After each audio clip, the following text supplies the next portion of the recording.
Party ने एक लोक कल्याण संकल्प पत्र जारी किया था। लोक कल्याण संकल्प पत्र में उत्तर प्रदेश की जनता के साथ कुछ वायदे किए गए थे और आज जब उत्तर प्रदेश में भारतीय जनता पार्टी सरकार के 5 साल पूरे हो रहे हैं और हम विधानसभा चुनाव के लिए वर्तमान में जनता जनार्दन का आशीर्वाद प्राप्त करने के लिए जा रहे हैं, तो मैं विश्वास के साथ कह सकता हूं कि भारतीय जनता पार्टी ने 2017 में जो कहा था, इन 5 वर्षों में एक एक संकल्प को मंत्र मान करके उसको पूरा करने का कार्य भी किया है। भाइयों बहनों, वर्तमान में पूरी दुनिया, पूरा देश और पूरा उत्तर प्रदेश कोरोना महामारी का सामना कर रहा है। कोरोना इस सदी की सबसे बड़ी महामारी है। भारत के अंदर प्रधानमंत्री मोदी जी के नेतृत्व में, उनके मार्गदर्शन में पूरा देश कोरोना प्रबंधन का जो कार्य कर रहा है वह दुनिया के लिए एक नजीर बना है। पूरी दुनिया ने उसे हाथों हाथ लिया है। जीवन और जीविका को बचाने का जो मॉडल है भारत का, वो आज पूरी दुनिया ने उसको सराहा है। और ये कारण है, 135 करोड़ की आबादी का भारत और दुनिया की सबसे बड़ी ताकत अमेरिका से अगर हम तुलना करते हैं तो भारत से, जिस अमेरिका की आबादी मात्र 35 करोड़ है, उस अमेरिका में कोरोना से भारत से लगभग 2 गुना मौतें हुई हैं। हम अनुमान कर सकते हैं कि आबादी भारत की अमेरिका से 4 गुना ज्यादा है, लेकिन कोरोना में अमेरिका के पास सब कुछ होने के बावजूद अमेरिका ने कोविड प्रबंधन समय से निर्णय न लेने, कोविड प्रबंधन में जिम्मेदारों की रुचि न लेने का परिणाम क्या है कि अमेरिका के अंदर भारत से दुगनी मौतें हो गई। यूरोप में भी यही स्थिति है। और भाइयों बहनों, भारत के अंदर बना वैक्सीन, जिसे प्रधानमंत्री मोदी जी ने, जब विपक्ष के नेता केवल छींटाकशी कर रहे थे, घरों में रह करके केवल ट्विटर पर देश को गुमराह कर रहे थे, तब प्रधानमंत्री मोदी जी एक एक लेबोरेटरी में जाकर के वैक्सीन बनाने के लिए, देश के प्रत्येक नागरिक के जीवन को बचाने के लिए वैक्सीन बनवाने के अभियान के साथ जुटे हुए हैं। भारत के अंदर बना हुआ वैक्सीन दुनिया का सबसे प्रभावी वैक्सीन में से एक है और एक नहीं, 2 वैक्सीन भारत को दी। अब तक 160 करोड़ लोगों को वैक्सीन दिया जा चुका है और उत्तर प्रदेश आज 25 करोड़ लोगों को वैक्सीन देने जा रहा है। 25 करोड़ वैक्सीन के डोजेज उत्तर प्रदेश के अंदर आज उपलब्ध हो रहे हैं। देश के अंदर उत्तर प्रदेश का कोरोना प्रबंधन एक मॉडल के रूप में लिया गया। फ्री में टेस्ट, फ्री में उपचार, फ्री में वैक्सीन, फ्री में राशन और प्रत्येक की चिंता करना, हर एक के जीवन की रक्षा करना, यह हमारा दायित्व भी था। और आपदा के समय हर एक व्यक्ति के साथ खड़ा होने का शासन का जज्बा भी था। सरकार ने किया क्योंकि यह हम सब की जिम्मेदारी थी। कुछ चीजें आपने देखे होंगी, कोरोना कालखंड में कांग्रेस गायब थी, समाजवादी पार्टी गायब थी, बहुजन समाजवादी पार्टी मैदान से गायब थी। या तो केंद्र सरकार कार्य कर रही थी, या प्रदेश सरकार कार्य कर रही थी, या भारतीय जनता पार्टी का कार्यकर्ता सेवा ही संगठन है के मंत्र के साथ एक एक व्यक्ति के जीवन को और उसकी जीविका को बचाने के लिए जद्दोजहद कर रही थी। भाइयों बहनों, जब संकट के समय जो आपका साथी नहीं, तो उस व्यक्ति को चुनाव के समय आप अपना साथी कैसे चुन सकते हैं? जो संकट का साथी है वही सही आपका शुभचिंतक है।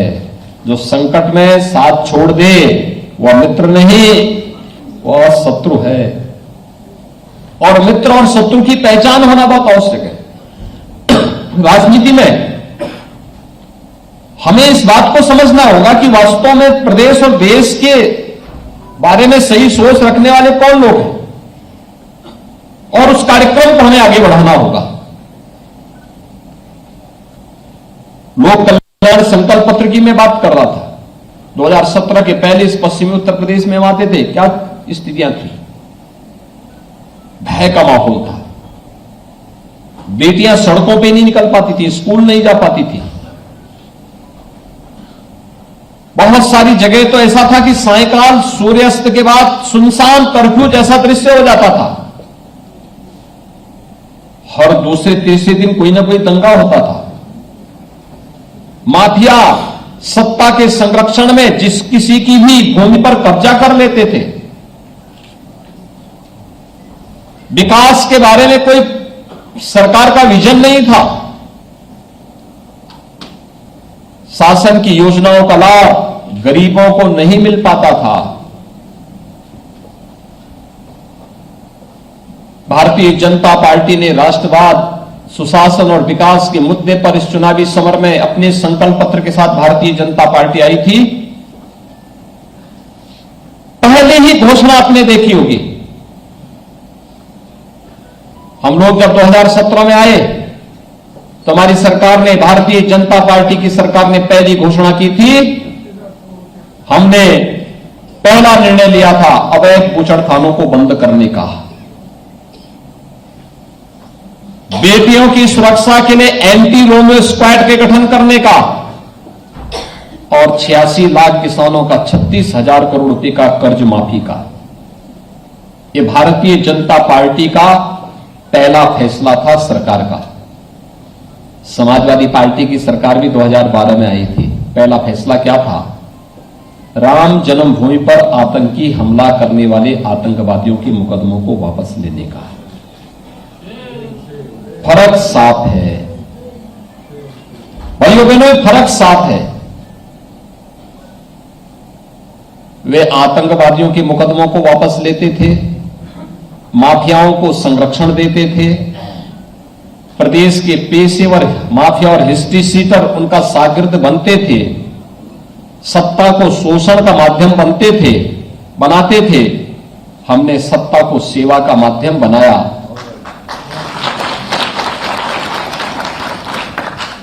वहां पर मुख्यमंत्री और मंत्री बनने के बाद सबसे पहले अपना बंगला बनाते थे। हमने अपना बंगला और अपना मकान नहीं बनाया, हमने 43 लाख गरीबों को एक एक मकान दिया। 2 करोड़ 61 लाख लोगों को शौचालय उपलब्ध करवाए, हर गांव में बैंकिंग सुविधा उपलब्ध करवाई, विकास का एक मॉडल दिया।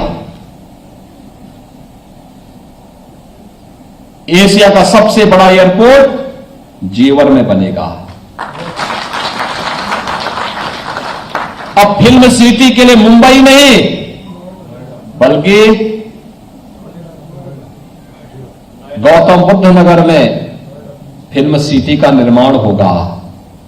मेडिकल डिवाइस पार्क पश्चिमी उत्तर प्रदेश में बनेगा। अब किराना से पलायन नहीं, पश्चिमी उत्तर प्रदेश रैपिड रेल की प्रगति के साथ, तेजी के साथ आगे बढ़ने का कार्य करेगा।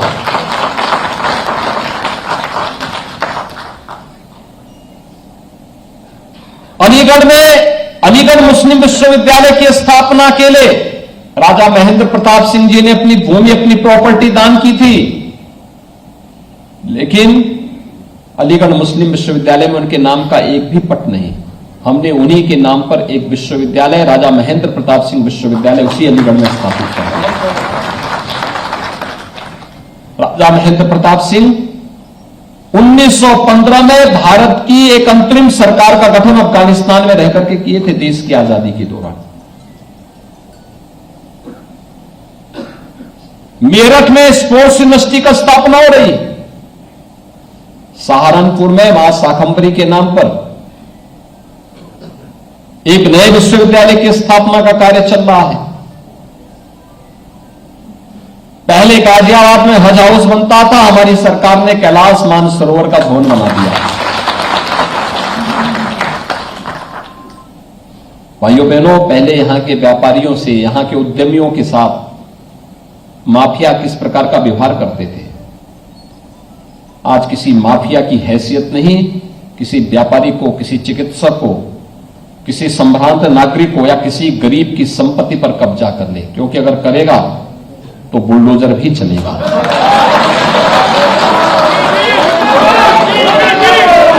पहले इन गरीबों को मिलने वाला अन्न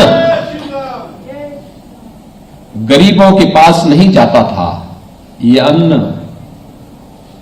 माफिया के माध्यम से बांग्लादेश पहुंचा दिया जाता था।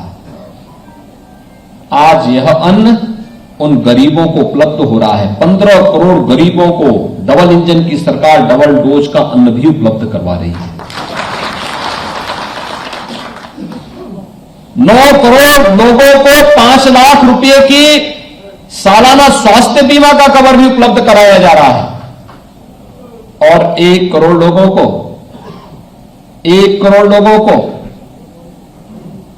1000 रुपए वृद्धजन, विधवा महिलाएं और दिव्यांग जनों को 1000 रुपए हर महीने पेंशन की सुविधा भी उपलब्ध कराई जा रही है। भाइयों बहनों, 2017 के पहले बिजली आती ही नहीं थी।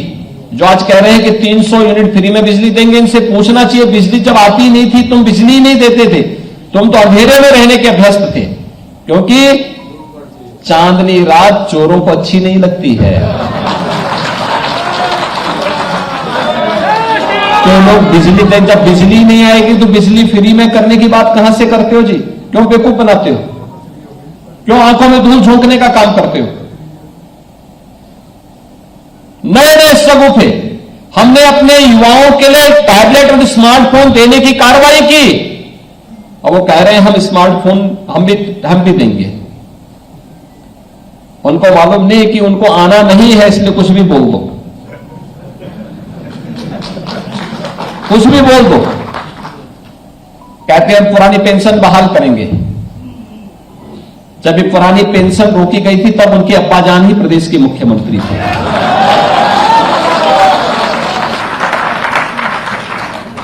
और उसके बाद 4 वर्षों तक प्रदेश के मुख्यमंत्री रहे।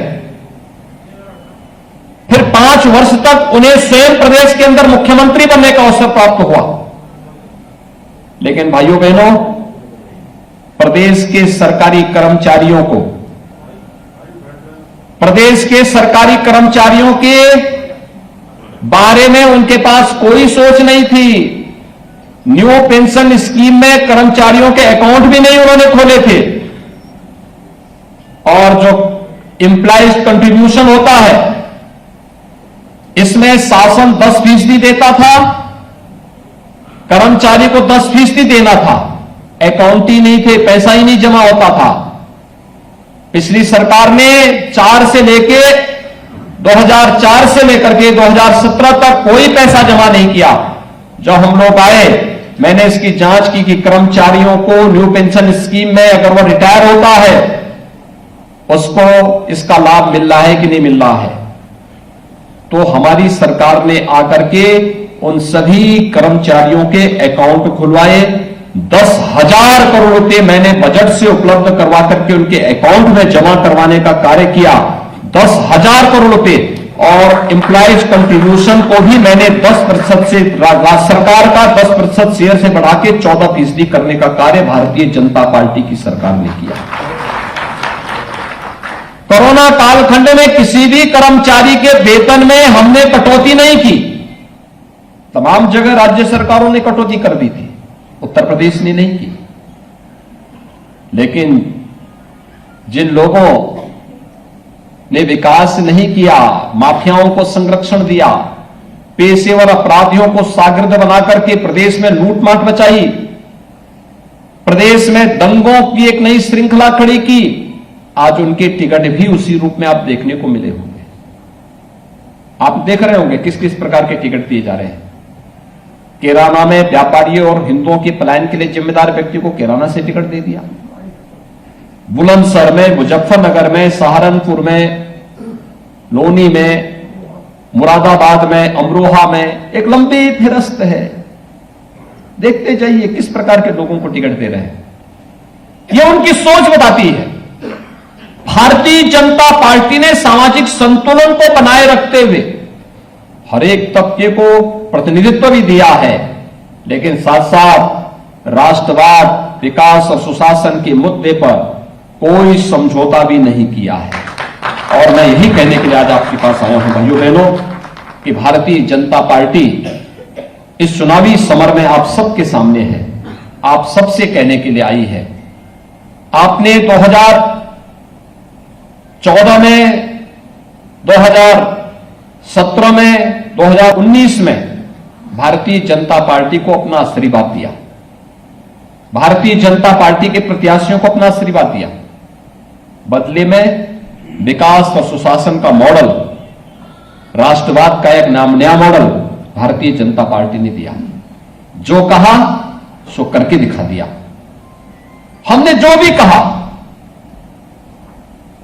सुरक्षा के मुद्दे पर, आस्था के मुद्दे पर, आखिर यहीं से तो कांवड़ यात्रा निकलती है। कांवड़ यात्रा को तो पिछली सरकार ने रोक दिया था, हमारी सरकार ने कहा नहीं, रुकेगी नहीं, हम सुरक्षा भी देंगे और पुष्प वर्षा से सम्मान भी देंगे।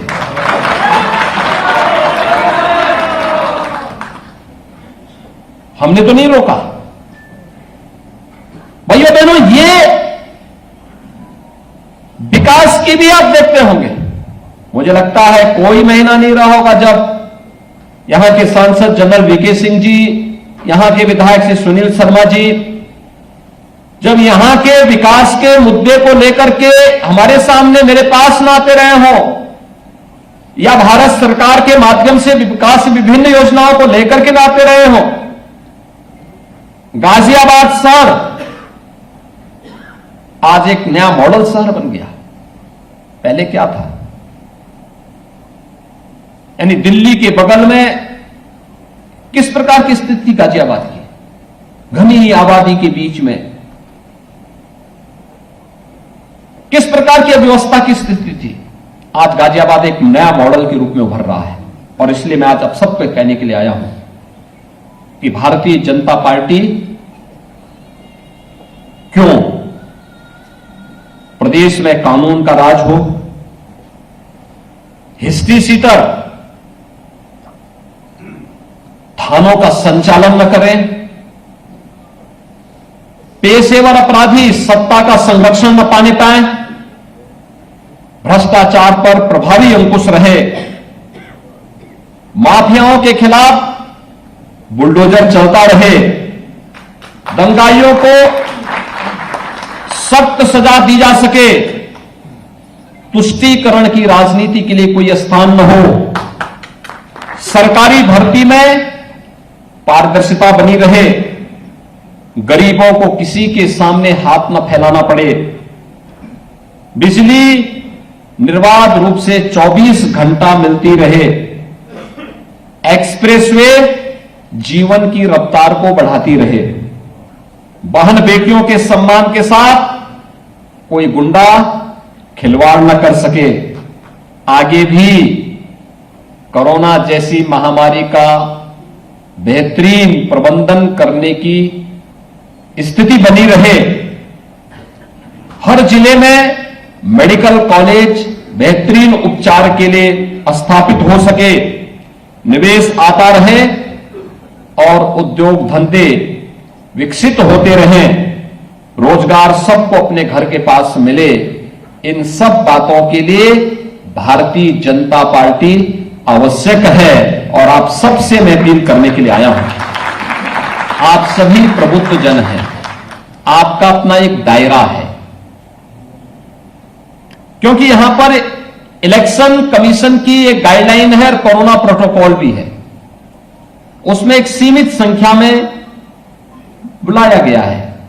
रामलीला कमेटी के अध्यक्ष को बुला दिया गया होगा, शेष रामलीला कमेटी आपकी घर में बैठी होगी।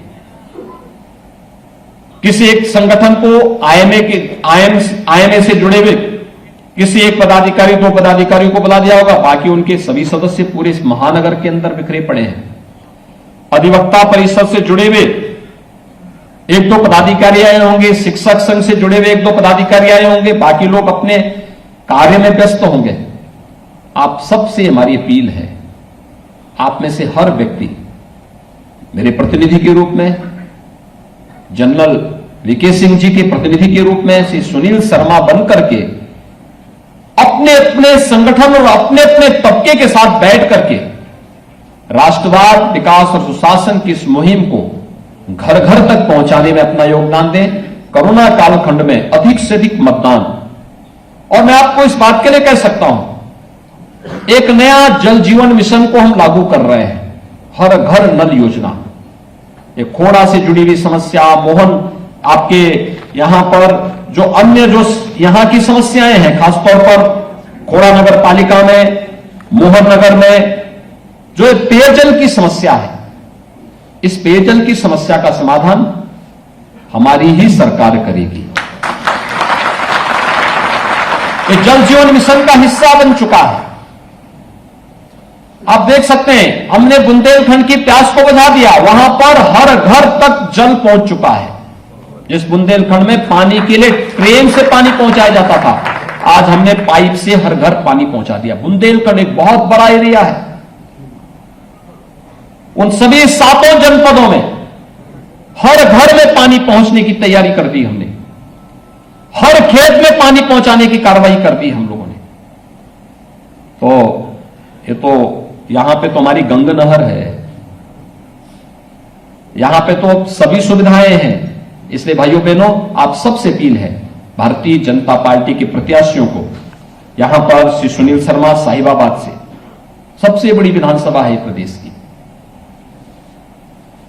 मुरादनगर से श्री अजीत पाल त्यागी जी को, गाजियाबाद से अतुल गर्ग को, मोदी नगर से डॉक्टर मंजू श्रीवास को और लोनी से श्री नंद किशोर गुजर को भारी बहुमत से विजयी बनाने में आप सभी लोग अपना योगदान देंगे।